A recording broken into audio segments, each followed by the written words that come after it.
میں نے ہتھیلی میں اٹھایا تو تم دیکھ رہے تھے کہ میری ہتھیلیوں کے نیچے سے رفتہ رفتہ قطرہ قطرہ یہ پانی واپس اسی ندی میں شامل ہو رہا تھا اور جب ندی میں شامل ہو رہا تھا تو اس کا وجود ختم ہوتا چلا جا رہا تھا۔ یہ انسان کی زندگی کی کتنی خوبصورت مثال انہوں نے دی۔ یہ مثال سمجھا کر انہوں نے فرمایا کہ اب آؤ میں تمہیں قرآن سے یہ بتاؤں کہ آخرت کی زندگی کیا ہے۔ آخرت کی زندگی یہ ہے کہ جیسے ہی انسان کی روح قفس عنصری سے پرواز ہوئی اس سے اس کی اگلی زندگی کا مرحلہ شروع ہو گیا، اور ظاہری موت جب انسان پر وارد ہو گئی اور انسان کی روح اس ظاہری جہان سے پرواز کر کے عالم برزخ اور عالم ارواح میں چلی گئی تو انسان کی اس دنیاوی زندگی میں وہ مردہ ہو گیا۔ انسان سے یکدم اس کا نام بدلا اور وہ میت بن گیا۔ کل تک جو اس کو چودھری صاحب، راجہ صاحب، مرزا صاحب، جٹ صاحب کہتے تھے، اب اس کو میت کہتے ہیں، اب اس کو مردہ کہتے ہیں۔ اب اس کے جنازے کا اعلان بھی ہوتا ہے تو صاحب کے نام سے یا چودھری کے نام سے نہیں ہوتا، بلکہ میت کے نام سے اس کا تعارف کروایا جاتا ہے کہ اتنے بجے جناب کا جنازہ ہو جائے گا، جنازے میں شمولیت فرمائے۔ تو حضرت امام اعظم اپنے خلفاء اور مریدین کو یہ تلقین فرمانے لگے کہ دنیاوی زندگی کی مثال اتنی ہے جتنا میں نے ندی میں سے ایک پانی لے لیا اور وہ پانی واپس میری ہتھیلی سے اسی ندی میں جانے لگا اور وہ اپنا وجود ختم ہو گیا اس کا۔ جبکہ آخرت کی زندگی یہ ہے کہ جیسے ہی موت وارد ہوئی آپ کا اخروی سفر شروع ہو گیا۔ اب یہ سفر کہاں ختم ہونا ہے اس کا پتہ ہی کوئی نہیں۔ وہ وحدہ لا شریک کی ذات جانتی ہے، یہ ذات مصطفیٰ جانتی ہے کہ اس اخروی زندگی کا اختتام کہاں ہے۔ وہ انسانی عقل اس سے ہے ہی ماورا، وہ جانتی ہی نہیں ہے کہ وہ سفر کہاں ختم ہوگا۔ وہ دائمی سفر ہے، ہمیشہ کا سفر ہے۔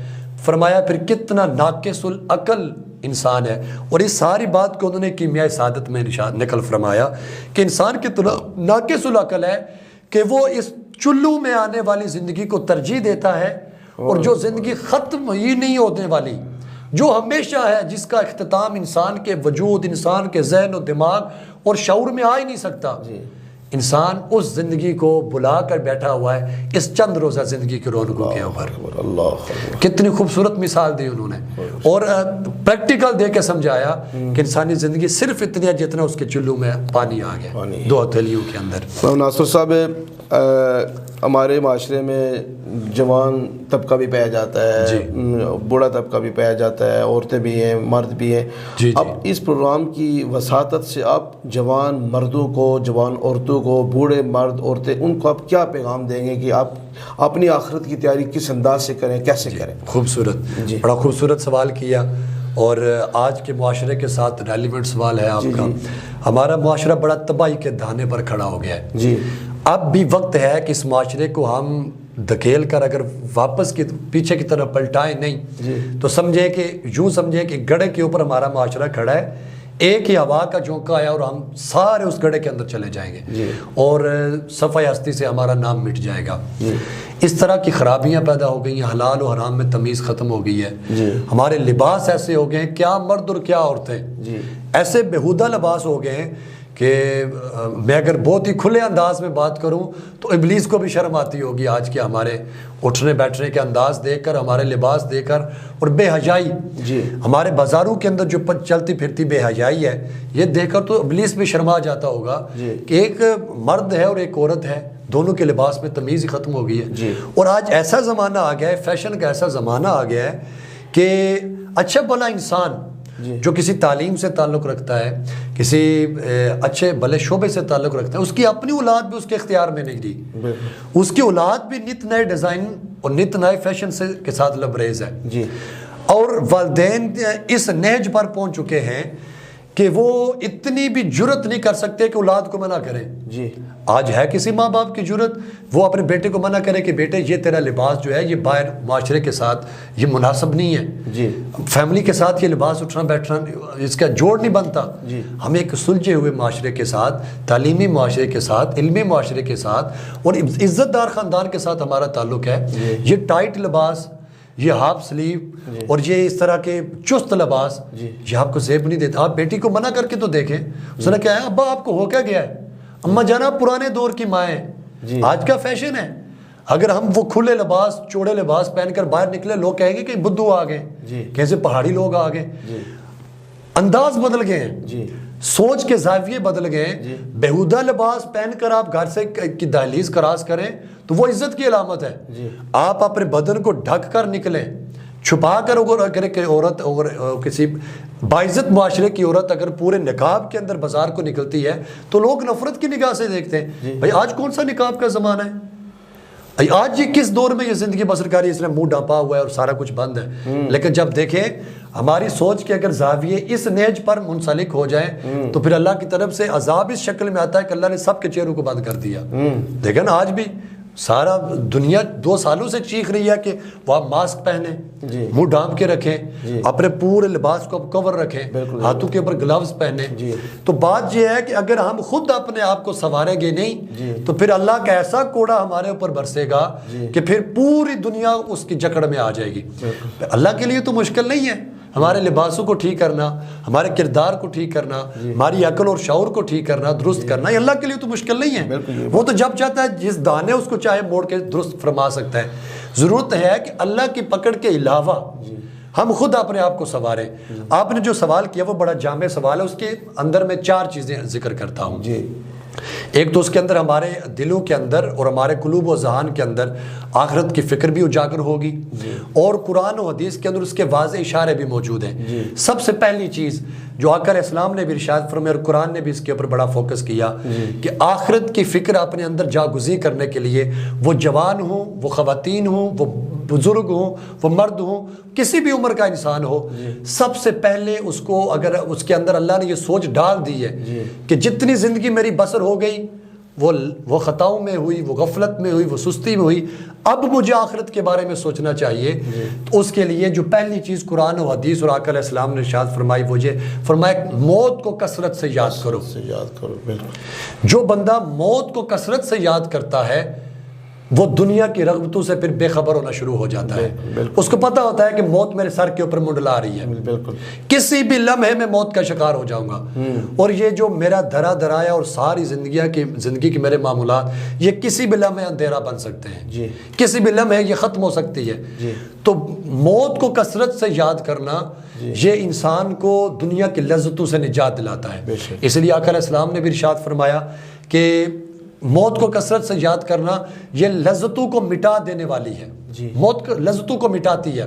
جب انسان کے دل و دماغ کے اندر یہ بات راسخ ہو جاتی ہے کہ میں نے مرنا ہے اور مر کے پھر میری اگلی زندگی کا حساب شروع ہو جانا ہے, گپ اندھیری چھوٹی سی کوٹھڑی کے اندر مجھے دفنا کے عزیز و قارب شام کو پلٹ آئیں گے, پھر مجھے کسی نے حال بھی نہیں پوچھنا, کسی نے پانی کا نہیں پوچھنا, کسی نے لباس کا نہیں پوچھنا, تو پھر میرا وہاں کون ہے؟ وہاں اگر کوئی ہے تو وہ اللہ کی ذات ہے, یہ ذات مصطفیٰ ہے. تو موت کو کثرت سے یاد کیا جائے, یہ فکر آخرت کو دلوں میں جاگزی کرنے کے لیے بڑا سنگ میل کا سبب بنتی ہے. ایک چیز. دوسری چیز وہ یہ کہ ہر لمحہ آپ کے ذہن کے اندر یہ بات رہے کہ مجھے اللہ دیکھ رہا ہے. علم یعلم بأن اللہ یری, کیا تمہیں یہ معلوم نہیں کہ اللہ تمہیں دیکھ رہا ہے؟ جب انسان کے اندر یہ بات راسخ ہو جاتی ہے اور یہ بات بیٹھ جاتی ہے کہ مجھے اللہ دیکھ رہا ہے, پھر کبھی بھی انسان گناہ کی جانب مائل نہیں ہوتا. اس کو پتا ہے کہ میں چھپ کر کروں گا تو وہ پھر بھی دیکھ رہا ہے, میں سامنے کروں گا وہ رب مجھے تب بھی دیکھ رہا ہے. تو یہ بات بھی علماء کرام نے بڑی شد و مد کے ساتھ بیان کی ہے کہ اگر کسی بندے کو اللہ نے یہ توفیق دے دی ہے کہ غفلت سے نکل کر اس نے روشنی کی جانب سفر شروع کر دیا ہے اور آخرت کو سنوارنے کی فکر اس کے اندر آ گئی ہے, تو وہ پہلی چیز یہ کہ موت کو کثرت سے یاد کرے, اور دوسری چیز یہ ہر لمحہ اس کے سوچ کے اندر یہ بات راسخ ہو جائے کہ مجھے اللہ کی ذات دیکھ رہی ہے. پھر رفتہ رفتہ انسان گناہوں سے بچ جائے گا. جب وہ گناہ کی جانب شیطان اس کو دھکیل کے لے کے جائے گا تو فوراً اس کے ذہن میں یہ چیز کلک کرے گی کہ نہیں میرا رب مجھے دیکھ رہا ہے. کل اس کے ہاں میں نے پیش ہونا اور مجھے شرم آئے گی, میں کیسے سامنا کروں گا اس کا. یہ دو باتیں انتہائی اہم ہیں. پھر تیسری بات یہ کہ آقا علیہ السلام نے بھی اس کی تربیت دی اور اولیاء کرام نے اس کے اوپر اپنے ساتھ چلنے والے اپنے مریدین, متوسلین, عقیدت مندان, خلفاء کو بڑی شد و بد کے ساتھ اس کی تبلیغ کی اور بڑا اس کے اوپر فوکس کیا. وہ یہ فرمایا کہ دنیا کے اندر دل نہیں لگانا, دنیا کے اندر دل نہیں لگا. ہمارے آج بھی جو صوفیاء اپنے منصب کے اوپر فائز ہیں، جس طرح ہمارا گلار شریف کا فیضان ہے، حضرت صاحب کی زندگی ہے، چونکہ ایک واسطے کے ساتھ میں ان کا شاگرد بھی ہوں، قبلہ مفتی محمود حسین شاہ کاشمی صاحب میرے استاذ گرامی ہیں، اور انہی کا یہ سارا فیض ہے. تو قبلہ استاذ گرامی ڈائریکٹ قبلہ حضرت جی کے شاگرد ہیں، ان کے زبان پاک سے انہوں نے حفظ کیا. تو ان کی زندگی بھی دیکھیں ساری توکل علی اللہ پر. دو چیزیں ان میں بڑی واضح ہیں، ایک توکل علی اللہ اور ایک دنیا سے بے رغبتی. بے شک. چونکہ استاذ گرامی ہمیں ان کے قصے حیات مبارکہ کے سنایا کرتے تھے کہ جب شام کا سورج غروب ہو جاتا تھا تو قبلہ حضرت جی فرمایا کرتے تھے کہ دیکھو کمرے کے اندر دنیا کے کیا کیا اسباب ہیں، کوئی پاؤنڈ ہیں، ڈالر ہیں، یورو ہیں، جو کچھ بھی ہے اس کو میرے حجرے سے نکال دیا جائے. کل کا سورج طلوع ہوگا تو کل کے لیے اللہ اور دے گا. آج جو کچھ بھی اس حجرے کے اندر آیا ہے سورج غروب ہونے سے پہلے سب اس کو تقسیم کر دیا جائے، رائے خدا میں دے دیا جائے. تو وجہ یہ تھی کہ دنیا سے بے رغبتی. جب دنیا سے بندہ بے رغبتی اختیار کر لے تو پھر اس کی خود بخود اس کی ساری توجہ اللہ کی جانب مبذول ہو جائے گی. اور آخری چوتھی بات جو میں ذکر کرنا چاہتا ہوں فکر آخرت کو نوجوان نسل کو اجاگر کرنے کے لیے، وہ یہ کہ قبرستان میں جایا جائے، قبور کی زیارت کی جائے. اور اس پر آقا کا فرمان بھی شاہد ہے.